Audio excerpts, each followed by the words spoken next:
हरे कृष्णा हरे कृष्णा कृष्णा कृष्णा हरे हरे, हरे राम राम राम हरे हरे। वृंदावन बिहारी लाल की जय। कृष्ण बलराम भगवान की जय। जगन्नाथ बलदेव सुभद्रा महारानी की जय। राधा राधिका रमण भगवान की जय। राधा रमन लाल भगवान की जय। हरे कृष्णा। आध्यात्मिक यात्रा में आप सब लोगों का स्वागत है। 30 मई 2021 और आध्यात्मिक यात्रा का आज 34वां दिन।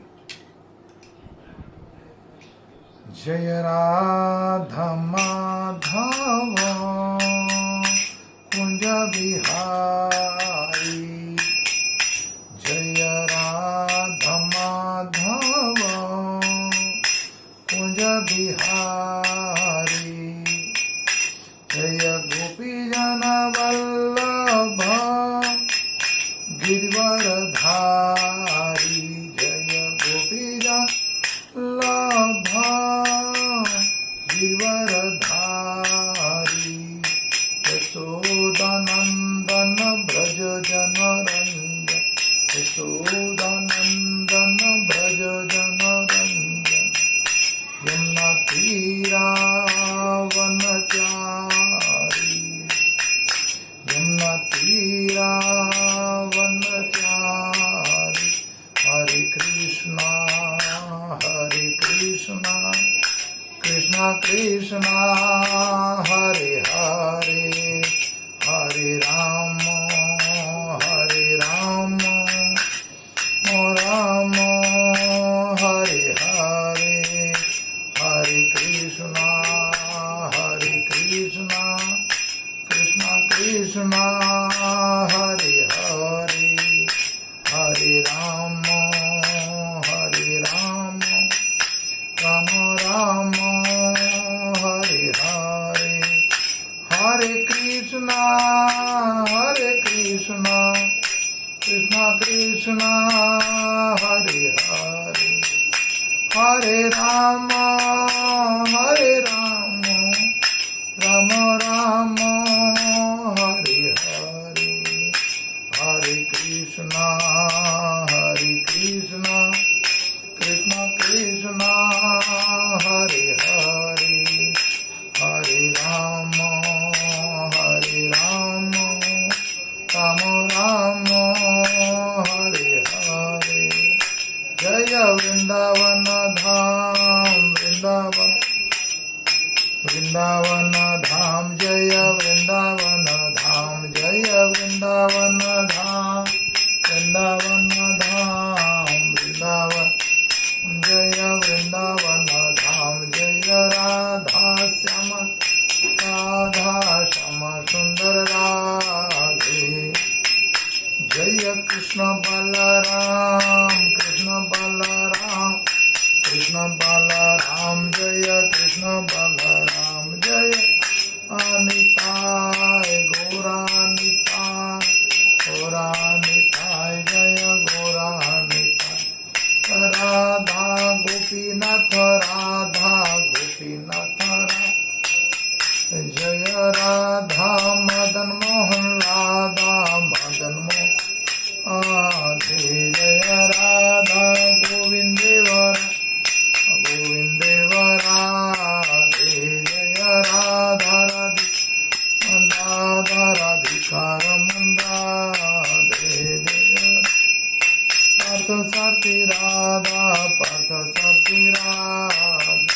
जय राधे श्याम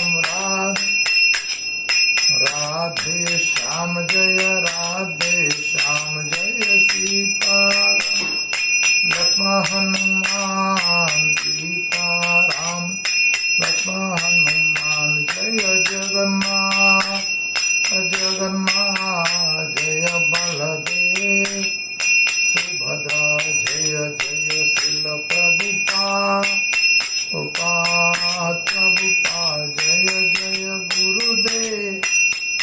गुरुदेव प्रेमानंदन हरि हरि बोल। जयम विष्णुपाद परमहंस परिवाजकाचार्य अभय चरण बिंद भक्ति वेदांत स्वामी श्रील प्रभुपाद की जय। जयम विष्णुपाद परमहंस परिवाजकाचार्य भक्ति सिद्धांत सरस्वती गोस्वामी ठाकुर श्रील प्रभुपाद की जय। नामाचार्य श्री हरिदास ठाकुर की जय। प्रेम से कहो जय श्री कृष्ण चैतन्य प्रभु नित्यानंद श्री अद्वैत गदाधर श्रीवासादि और भक्त बिंद की जय। श्री श्री राधा कृष्ण गोप गोपीनाथ श्याम कुंड राधा कुंड गिरी गोवर्धन धाम की जय। गंगा मई यमुना मई की जय। नवदीप मायापुर धाम पुरुषोत्तम क्षेत्र जगन्नाथपुरी धाम जगन्नाथ बलदेव सुभद्रा महारानी की जय। अनंत कोटि वैष्णव निताय गौर प्रेमानंदन हरि हरि। ओम नमो भगवते वासुदेवाय।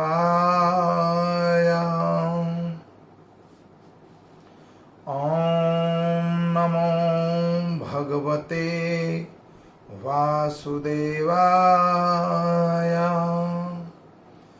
ओम नमो भगवते वासुदेवाय। ओम नमो भगवते वासुदेवाय। नारायणं नमस्कृत्यं नरं चैव नरोत्तमं देवीं सरस्वती व्यासं ततो जयमुदीरयं। नष्टप्रायं सुभेद्रेषु नित्यं भागवतं सेवया भगवते उत्तम श्लोके भक्तिर्भवति नैष्ठकी। कृष्णाय वासुदेवाय देवकी नंदनंदनाय च नंदगोप कुमाराय गोविंदाय नमो नमो। हरे कृष्णा। भागवतम प्रथम स्कंद 9वां अध्याय और श्लोक संख्या 8। विष्णु पितामह की स्तुति।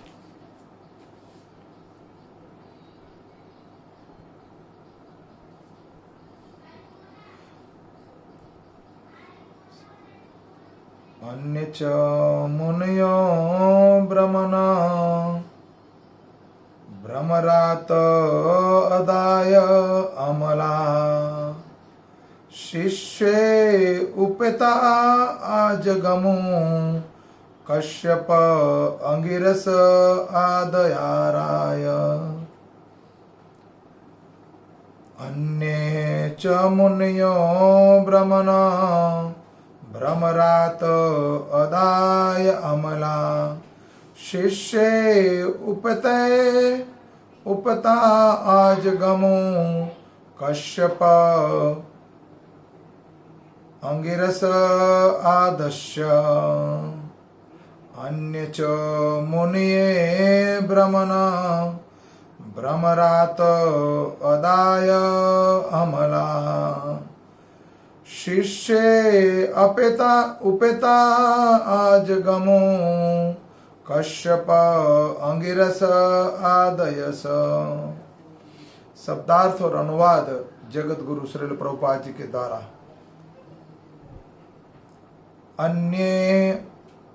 अन्य कई च भी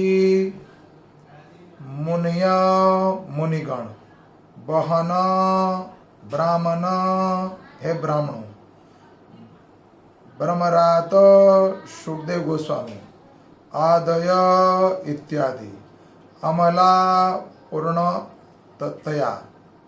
पूर्णतया शुद्ध शिष्यों के द्वारा। उपेता साथ साथ आज गमयु आए। कश्यप अंगिरस आदय आदि। अनुवाद। तथा सुखदेव गोस्वामी एवं अन्य पवित्र आत्माएं कश्यप अंगिरस इत्यादि अपने अपने शिष्यों के साथ वहां पर आए थे। तात्पर्य: सुखदेव गोस्वामी ब्रह्मरात ये व्यासदेव के प्रसिद्ध पुत्र तथा शिष्य थे, जिन्हें उन्होंने सर्वप्रथम महाभारत तथा उसके बाद श्रीमद् भागवत की शिक्षा दी। सुखदेव गोस्वामी ने गंधर्वों के, यक्षों तथा राक्षसों की सभा में महाभारत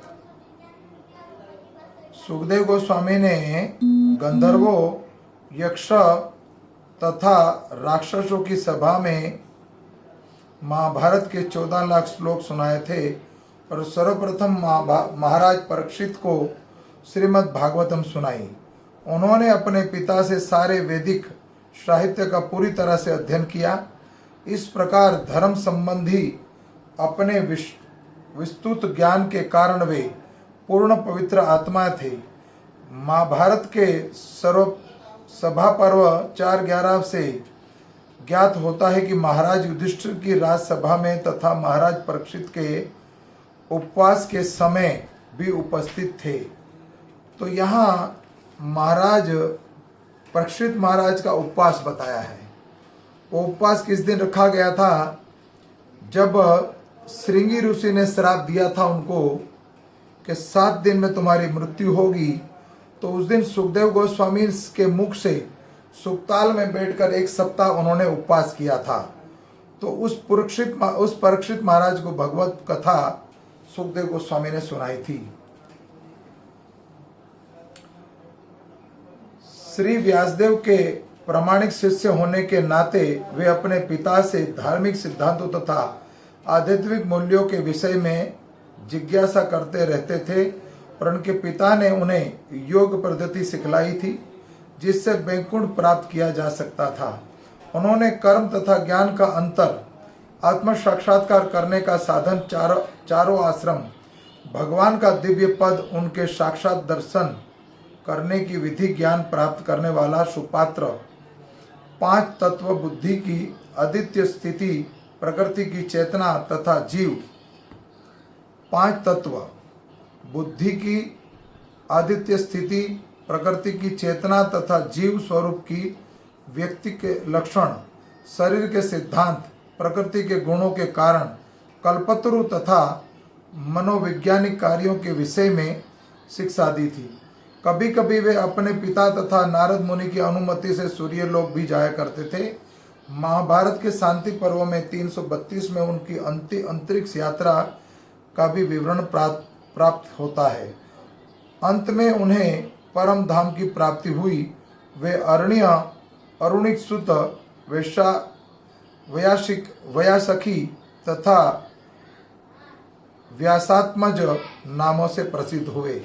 ओम अज्ञानम तिमिरम ध्यानस्य ज्ञानजनशलाकया चक्षुरूपम येन तस्मै श्री गुरुवे नमः। वाञ्छाकल्पतरुभक्षा कृपा सिन्धु एव च पतितानां पावनेभ्यो वैष्णवेभ्यो नमो नमो। तो यहाँ सुखदेव गोस्वामी को नाम दिया गया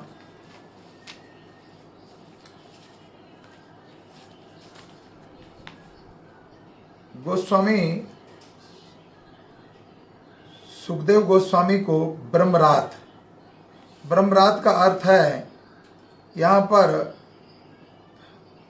सूत गोस्वामी कहते हैं, हे ब्राह्मण सौनक जी, अन्य भी बहुत से मुनि आए थे और उस सभा में श्री सुखदेव गोस्वामी विष्णु पितामह के मुख से प्रवचन सुनने के लिए गए। उन्होंने बाद में महाराज परीक्षित की श्रीमद् भागवतम जिन्होंने बाद में महाराज परीक्षित को श्रीमद् भागवतम सुनाया। जब सुखदेव गोस्वामी गर्भ में से प्रकट नहीं हो रहे थे, तब भगवान ने कहा कि आपकी रक्षा करूँगा, मैं आपकी रक्षा करूँगा, आप माया से प्रभावित नहीं होंगे, आप माँ के गर्भ से बाहर आइए। भगवान श्री कृष्ण ने सुखदेव गोस्वामी की गर्भ में रक्षा की थी, इसलिए उनका नाम ब्रह्मरात कहते हैं। ब्रह्मरात अर्थात भगवान श्री कृष्ण, ब्रह्म अर्थात भगवान श्री कृष्ण और रात अर्थात रक्षा की गई। तो यहाँ वर्णन आया कि सुखदेव गोस्वामी का नाम ब्रह्मरात, तो जो शिष्य और गुरु दोनों एक समान हैं। परीक्षित महाराज के गर्भ में रक्षा करी भगवान श्री कृष्ण ने, जिनको कथा सुनाई गई। और सुखदेव गोस्वामी माँ के गर्भ से वर्णन आता है कथा में, माँ भागवत में, कि अपनी माँ के गर्भ में 16 वर्ष तक रहे वो, और 16 वर्ष के बाद भी वो बाहर नहीं आ रहे थे माँ के गर्भ से। तो भगवान ने प्रकट होकर कहा कि तुम्हें संसार का कलमश नहीं लगेगा, तुम बाहर आ जाओ और तुम्हें भगवत ज्ञान की प्राप्ति होगी। तो परीक्षित महाराज को कथा सुनाने से पर्व ये जो सुखदेव गोस्वामी ये विष्णु पितामह की अंतिम यात्रा जो होने वाली है उसमें भी उपस्थित थे। और यहाँ एक प्रमाण और दिया गया कि वैकुंठ लोग भी जा सकते थे और अंतरिक्ष में भी यात्रा कर सकते थे। और यहाँ तक कि वो कल्पतरु, वांशा कल्पतरु का अर्थ है पतित आत्माओं का भी उद्धार करने वाले हैं। वो कल्पतरु, कल्प नाम का कल्प वृक्ष जो है उसके नीचे बैठकर अगर कोई जिज्ञासा करता भौतिक या आध्यात्मिक वो पूर्ण होती है। तो यहाँ पर उनका नाम दिया कल्पतरु। कल्पतरु का अर्थ है वो पतित आत्माओं का भी उद्धार कर सकते हैं। और यहाँ कह रहे हैं कि एक बार चंद्रलोक की यात्रा करना चाह रहे थे, लेकिन अपने पिता तथा नारद मुनि की अनुमति से। पिता जो हैं वो नारद मुनि के शिष्य हैं, तो गुरु के गुरु दोनों से आज्ञा की अनुमति लेते थे। उसके बाद सूर्यलोक जाने का निश्चित कर लिया था उन्होंने। भगवत धाम भी जा सकते थे, अंतरिक्ष में भी जा सकते थे और सूर्यलोक को भी। ऐसे बलशाली योग के द्वारा कुछ भी कर सकते थे। ऐसे ऐसे महारथी, अब जैसे वर्णन आ रहा है कश्यप का और अंगिरस माने गुरु बृहस्पति, ये तीनों वक्ता जो हैं सभी शास्त्रों का ज्ञान रखते हैं, वेदों का ज्ञाता थे सारे। उसके बावजूद भी विष्णु पितामह की जो अंतिम यात्रा होने वाली है उसमें सब सम्मिलित हुए। क्यों? कि जिज्ञासा थी, भगवत कथा सुनने की जिज्ञासा। तो कथा सुनने के लिए देवलोक से भी, सत्यलोक से भी, ऋषि लोक से भी और मृत्यु लोक से भी कई ऋषि मुनिवा एकत्रित हुए थे। तो जो व्यक्ति जिसकी जिज्ञासा हो कृष्ण कथा सुनने की, वो भाग्यवान जीव है, जिसको ये भगवान ने सन्मति दी और सद्बुद्धि दी कि कृष्ण कथा के प्रति इतने लायक हैं। तो यहाँ ये प्रमाण यही मिला कि देवलोक से, ऋषि लोक से, सत्यलोक से, तपलोक से और मृत्यु लोक से अनंत कोटि वैष्णव विंड वहाँ उपस्थित हुए थे विष्णु पितामह के भगवत गमन के समय। अब वर्णन है कश्यप मुनि का। वे मरीचि के पुत्र प्रजापतियों में से एक तथा प्रजापति दक्ष के दामाद थे। वे उस गरुड़ पक्षी के पिता हैं जिसे बड़े बड़े हाथियों तक तथा कछुओं को खाने के लिए दिया जाता है। ये कश्यप मुनि पक्षियों के भी पिता हैं। उन्होंने प्रजापति दक्ष की 13 पुत्रियों से विवाह किया, 13 बेटियों से विवाह किया।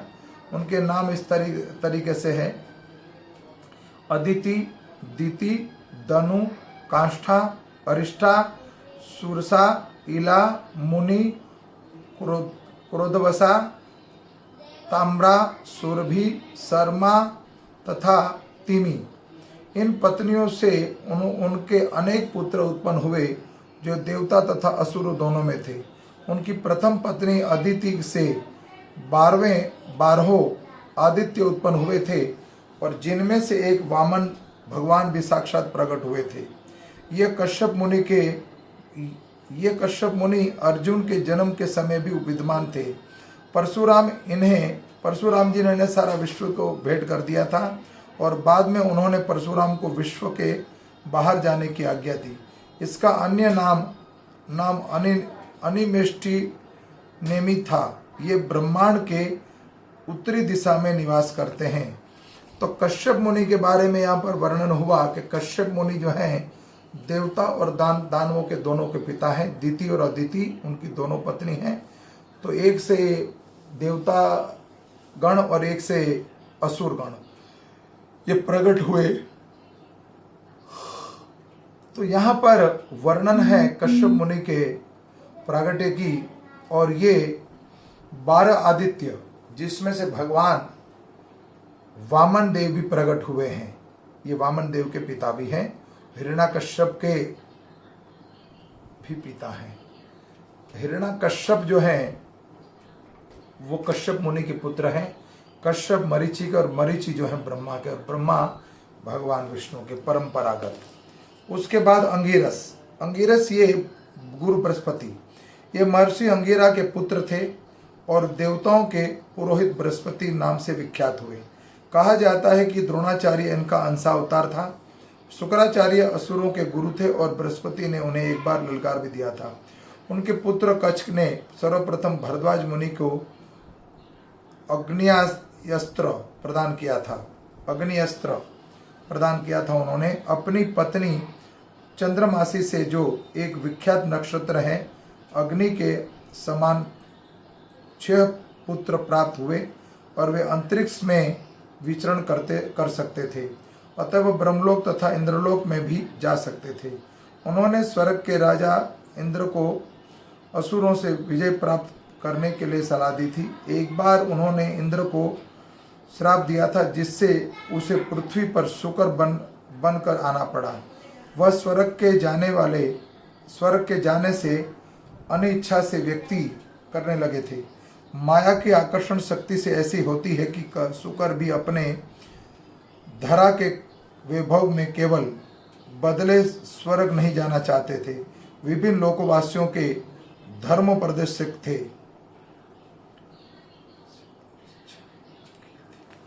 तो यहाँ पर एक बार गुरु बृहस्पति ने देवराज इंद्र को श्राप दिया और देवराज इंद्र मृत्यु लोक में शुक्र बन गए थे।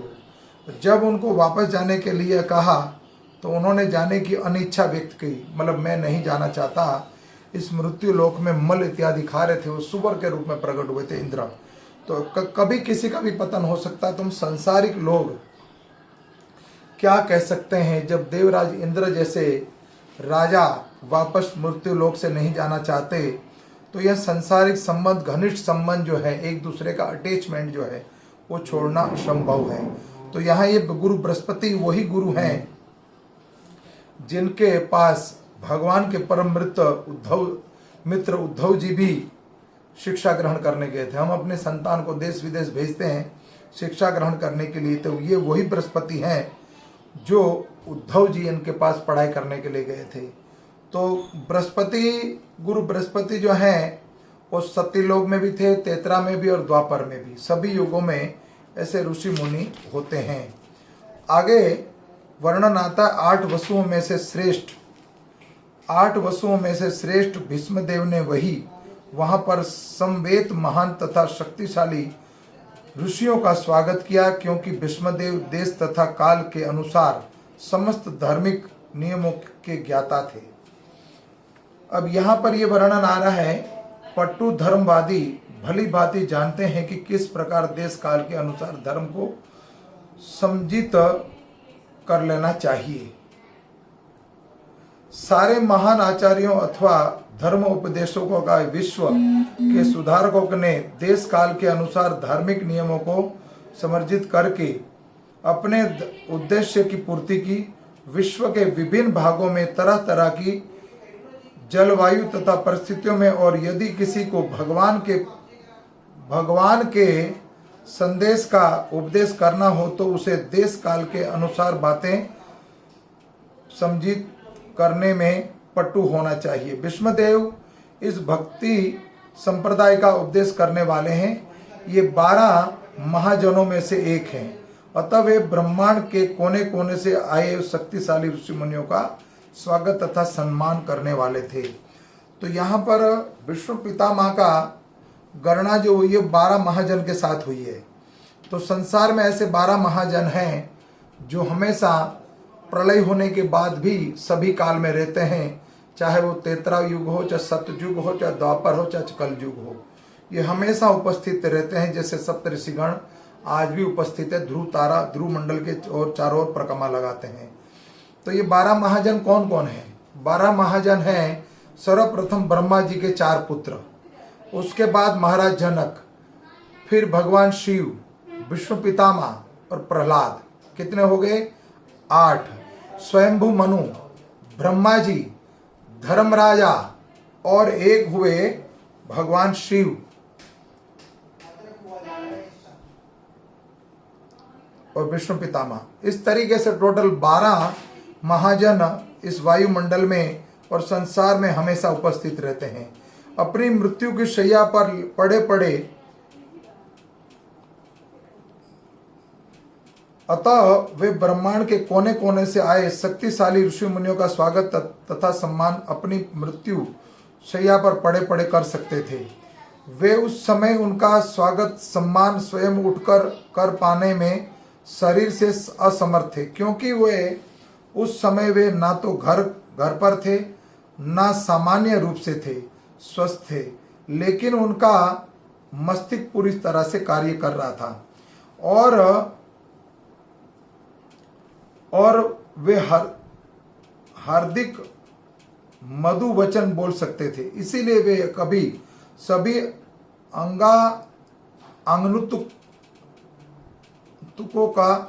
आगंतुकों को ठीक से सत्कार कर सके। मनुष्य मन से, वाणी से तथा कर्म से अपना कर्तव्य पूरा कर सकते हैं।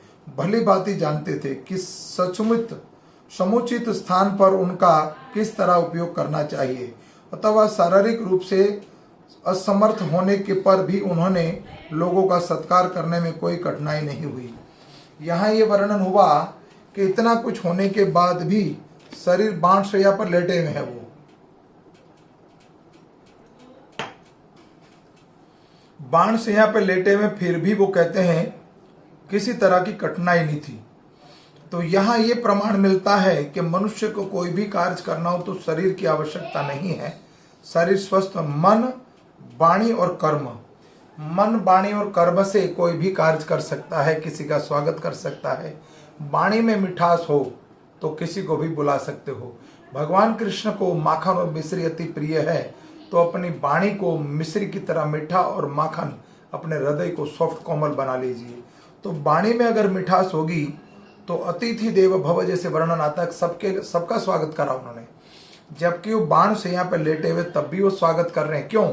कि घर आए मेहमान अतिथि देवता के समान। तो साक्षात यहाँ पर तो देवता भी थे, ऋषि मुनि भी थे और भगवान श्री कृष्ण भी उपस्थित थे। लेकिन आज कलिकाल में इस नियमों का पालन नहीं होता। पहले हम लिखते थे घर के दरवाजे पर अतिथि देव भवा, अतिथि मतलब बिना तिथि के भी कोई आता उसको देवताओं के समान मानना। लेकिन आज के समय तो ये प्रथा रही नहीं। आज के समय में तो किसी को जानने वाला हो या पराया हो कोई, या कोई रिश्तेदारी आ जाए घर पे, तो एक गिलास पानी पिलाने में हमारी नानी मर जाती है। तो क्या 4-5 दिन या सप्ताह भर क्या रोकेंगे किसी को? पहले के समय में मेहमान आते थे, गेस्ट आते थे और उसका स्वागत करते थे। तो पहले हम घर के दरवाजे पर लिखते थे अतिथि देव भवा। फिर थोड़ा सा और मॉडर्न जमाना आया, चेंजिंग होती गई, पढ़े लिखों का जमाना आया, तो हमने लिखना शुरू कर दिया शुभ लाभ, लाभ शुभ या वेलकम। लेकिन धीरे धीरे टेक्नोलॉजी चेंज हुई और एडवांस टेक्नोलॉजी, नई जनरेशन के वेस्टर्न कल्चर आया, तो हमने लिख दिया दरवाजे पे कुत्ते से सावधान। यहाँ पर विष्णु पितामह ऐसा नहीं कर रहे हैं, मृत्युशैया पर लेटे हुए फिर भी एक संस्कार स्थापित कर रहे हैं, एक हमें शिक्षा दे रहे हैं कि किसी भी परिस्थिति में आप हो, घर आए हुए व्यक्ति का हमें स्वागत करना चाहिए। तो ये प्रायः ऐसी नियम सारे चले गए हैं। आगे वर्णन है, भगवान श्री कृष्ण प्रत्येक के हृदय में आसीन है, तो भी वे अपने अंतरंगा शक्ति में अपना दिव्य स्वरूप प्रकट करते हैं। ऐसे भगवान भीष्मदेव के समक्ष बैठे हुए थे और चूंकि भीष्मदेव उनकी महिमा से परिचित थे, अतः उन्होंने उनकी विधिवत पूजा की। भगवान की सर्वशक्तिमता का प्रदर्शन प्रत्येक स्थान में उनकी उपस्थिति द्वारा होता है। वे अपने नित्यधाम गौलोक वृंदावन में सदैव उपस्थित रहते हैं, तो भी वे जन जन के हृदय में यहाँ तक कि प्रत्येक अदृश्य परमाणु के भीतर भी हैं, स्थित रहते हैं। जब वे इस भौतिक जगत में अपने नित्य दिव्य रूप को व्यक्तिगत करते हैं, तो वे ऐसा अंतरंगा शक्ति से करते हैं कि बहिरंगा शक्ति या माया का इस नित्य रूप में कोई सरोकार नहीं होता। ये सारी बातें श्री भीष्मदेव को ज्ञात थी, अतएव उन्होंने उसी के अनुसार उनकी पूजा की। तो यहाँ वर्णन आया कि भगवान अपने नित्य धाम गौलोक में श्रीधाम वृंदावन में सदैव वास करते हैं, उपस्थित रहते हैं। मृत्युलोक पर, पृथ्वीलोक पर भगवान का अवतरण होता है, प्रकट होते हैं, लेकिन इसका अर्थ यह नहीं है कि अपने स्थान से विरक्त है वो। वो हमेशा अपने धाम में बैंकुट में जितने भगवान के नाम है उतने बैंकुट है, और भगवान गौलोक में भी वास करते हैं नित्य, कभी भी वहां से उनका पद रिक्त नहीं होता। लेकिन मूर्खतावत लोग बोलते हैं कि भगवान का जन्म होता, लेकिन भगवान का अवतरण होता है। और यहाँ तक कि प्रत्येक जन जन के अंदर, और साथ में एक बात बताई कि अदृश्य परमाणु के भीतर भी वो वास करते हैं। तो वो विष्णु पितामह उनकी विष्णुदेव, उन्होंने उनकी विधिवत पूजा की उन्होंने। क्यों? वो जानते थे भगवान सर्वज्ञ और सर्व स्थान पर प्रत्येक क्षण उपस्थित रहते हैं।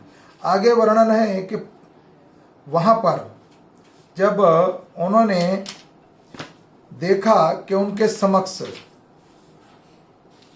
विष्णु पिता ने देखा, अहो हे धर्म के पुत्रों, ये बहुत दुख की बात है कि तुम्हारे जीवन में बहुत कष्ट दुख हुआ।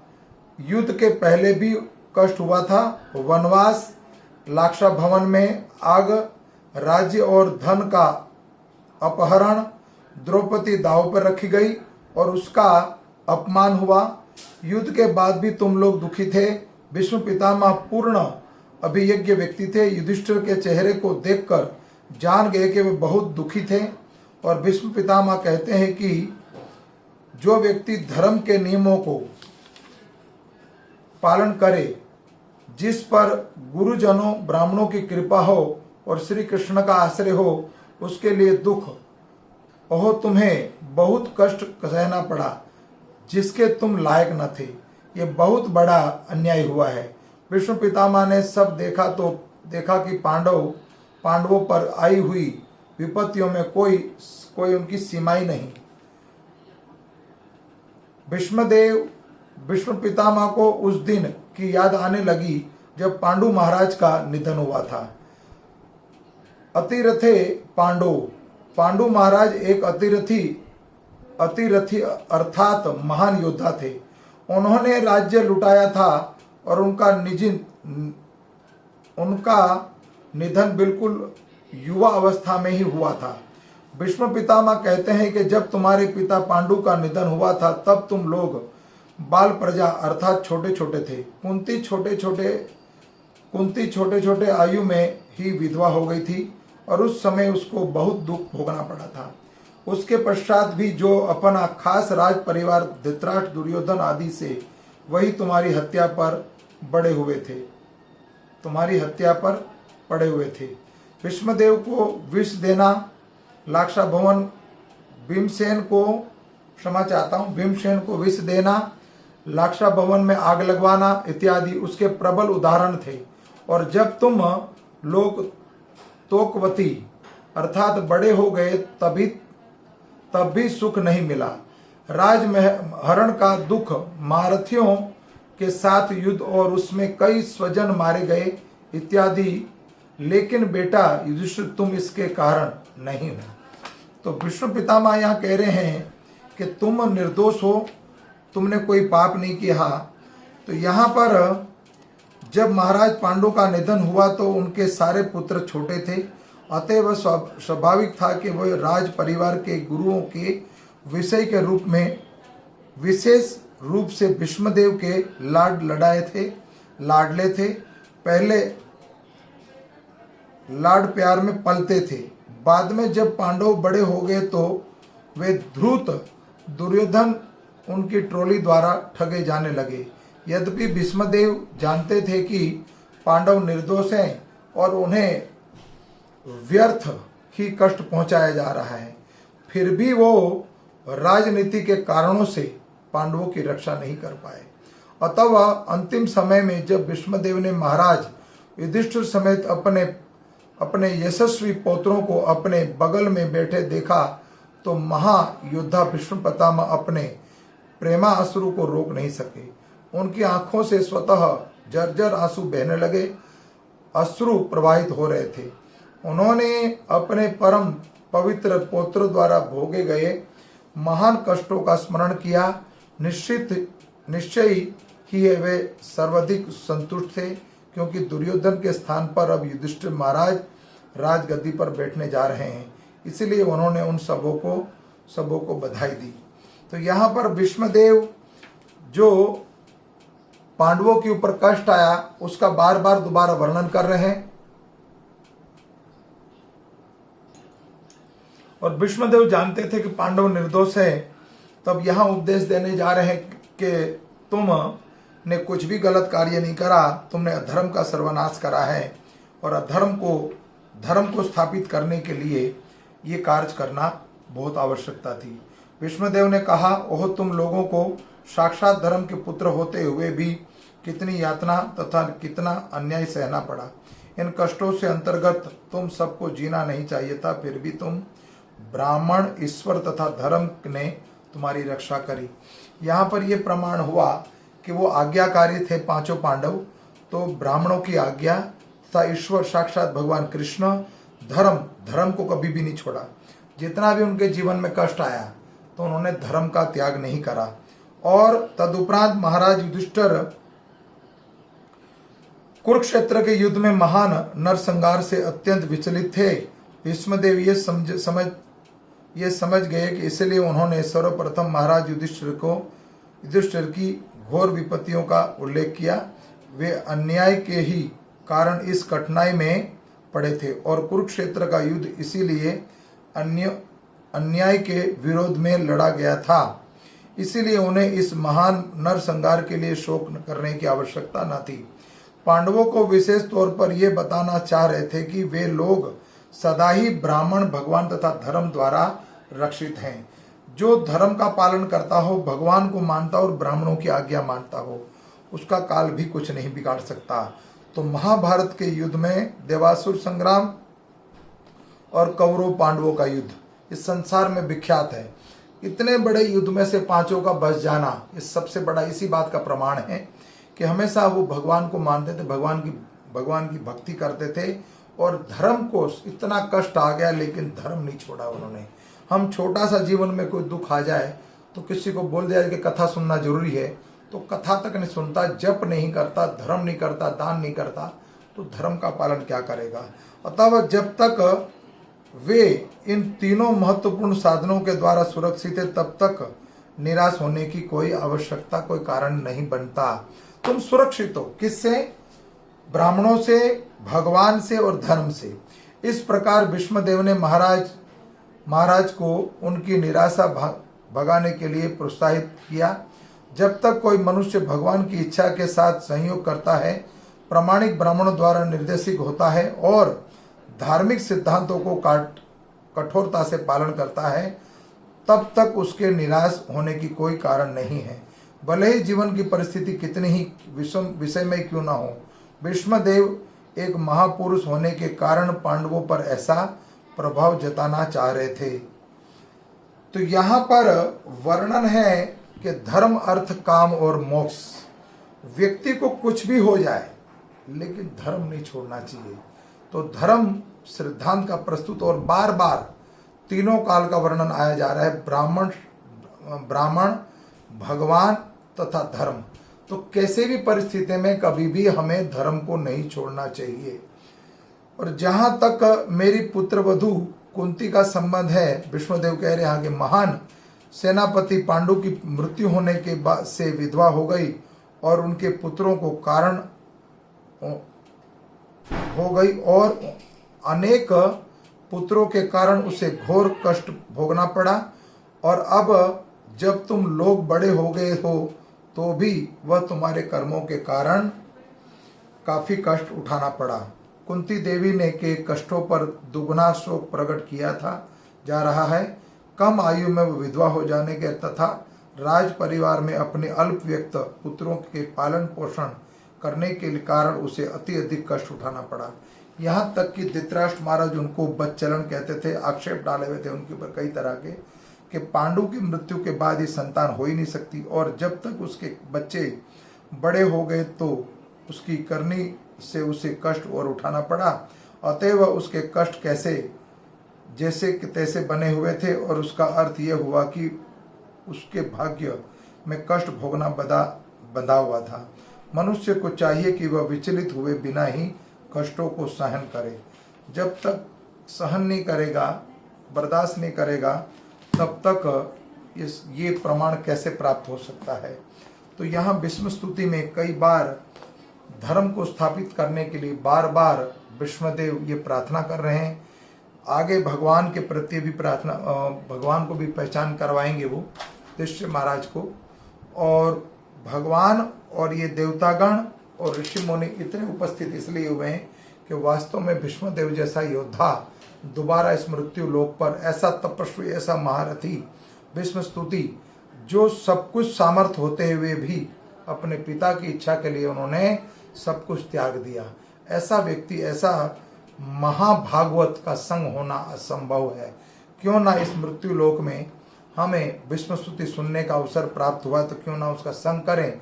जैसे देवता और दानव और बड़े बड़े लोगों से सभी लोग उपस्थित हुए थे विष्णुदेव की यात्रा पर, तो ये बड़े भाग्य की बात है कि हमें इससे सीख लेनी चाहिए और हमें समझना चाहिए कि महाभागवत का संग करके हमें भी जीवन सार्थक करने का अवसर प्राप्त हुआ है, तो उसका लाभ उठाना चाहिए। इन्हीं शब्दों के साथ अपनी वाणी को विराम देता हूँ। कथा में कोई त्रुटि रह गई हो तो क्षमा चाहता हूँ। धन्यवाद। वंशा कल्पतरुभक्षा कृपा सिंधु एव च पतितानां पावनेभ्यो वैष्णवेभ्यो नमो नमो। हरे कृष्णा।